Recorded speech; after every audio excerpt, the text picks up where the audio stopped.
Thanks a lot, Heather. I want everybody to say good morning to Kirk Houston. Good morning, Kirk. Good morning. Thanks for joining us this morning. We're talking about the Children's Little Theater here in Memphis, celebrating their 50th anniversary this weekend. Tell us more about what we as a public can do if maybe parents have just moved here, don't know about this, if they want to get their children involved, what they can do. Well, the Children's, actually it's now called the Ewing Children's Theater. 5 years ago, the Park Commission officially changed the name to Ewing Children's Theater because it was founded by Lucille Ewing 50 years ago. It's located on Avery behind the Park Commission. They basically have 3 seasons. They have a summer season, which is going on right now, and then they'll have a Christmas season, and then the new season will start in the springtime.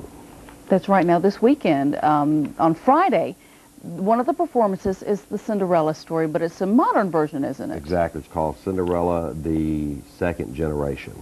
And it's going to be presented by the present cast of children that are working there now. And it's basically a special presentation for the alumni that's going to be there. And then there'll be a reception afterwards. And then Saturday afternoon from 11 to 2, we're going to have a picnic in the park behind the theater. It's going to be catered by the Public Eye. And then Saturday night, we're going to be at the French Quarter Inn for an awards banquet and dancing and dinner and all that. Yeah, I'm holding an award right here. This is presented to Lucille Ewing. But there'll be many more awards given out Saturday night as well. Yes, so we've got both mayors have issued proclamations proclaiming Saturday, the 7th of August, as Ewing Children's Theater Day. We've got letters of congratulations from the governor, from Senator Fred Thompson.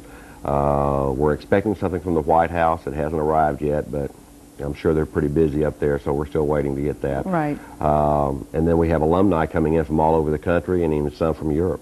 Wow. Now, I asked Kirk, I said, now what do? Do you direct the children in the plays, and you're actually an alumnus? Right. I was at Children's Theater from 1969 to about 1972. What were some of the plays that you took part in at that time? You probably had a ball, didn't you? Yeah, I did. My parents dragged me there, kicking and screaming, Christmas of '68, to go see a play I had no interest in doing, and it was Peter Pan. And I was just amazed. I thought, oh, I've got to do this. I have got to do this. So they had tryouts for, what was it? Mary Poppins is what it was. I tried out for Mary Poppins, and I got a bit part in that. And my sister tried out. She was in it, too.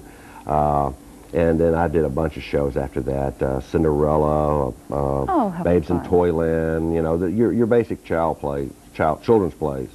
It sounds like a great experience for children. It probably gave you a lot of confidence, too, didn't it? Yeah, I moved in. It actually helped me get into my DJ work, which I own a DJ company. So it gave me the ability to actually speak in front of people without totally freezing up. He's doing a great job this morning, too, by the way. Thank you. I appreciate that.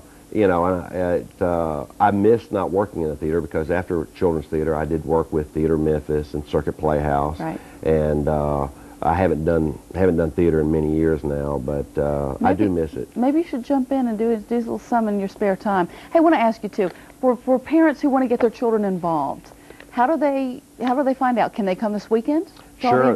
The event this weekend is $70 per person. Okay. The proceeds go to benefit the Friends of Children's Theater. This is an organization made up of parents and alumni that help support Children's Theater. The Park Commission basically pays for the rent and pays for the director that's there presently.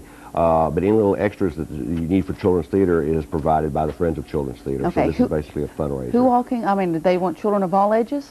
Yeah, Friday night is basically open to anybody that wants to come. Okay. The picnic is the same thing. The Saturday night event is basically going to be adults, so the old alumni. All right. Thank you so much for joining us, Thank Kirk. you. Congratulations. Happy anniversary to the Lucille Ewing Children's Theater.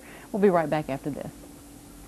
It's the event that's almost as big as your wedding, and this one doesn't have a prenup. Sunday, July 25th, MarriedInMemphis.com television and I Do for Brides magazine presents the most exclusive bridal show in the South. It's the Mid-South Wedding Show Summer 2010 edition in the Great Hall at Germantown. It'll be the most 4 hours of fun you'll have planning your wedding. Games and prizes with Kirk, the wedding guy, plus free honeymoon hotel accommodations for the first 200 brides. A $200 value, free engagement pictures, and And the show features great info like Wedding Planning 101 and free bride school seminars. Learn how to make sure your dream day doesn't turn into a nightmare by finding the right photographer, caterer, the right entertainment, even how to plan the bachelorette party. Learn how to do your first dance with Fred Astaire dance lessons. Tickets are just $12, $10 if you pre-register at MidSouthWeddingShow.com. The Mid-South Wedding Show, Sunday, July 25th in the Great Hall at 1900 South Germantown Road. Visit MidSouthWeddingShow.com.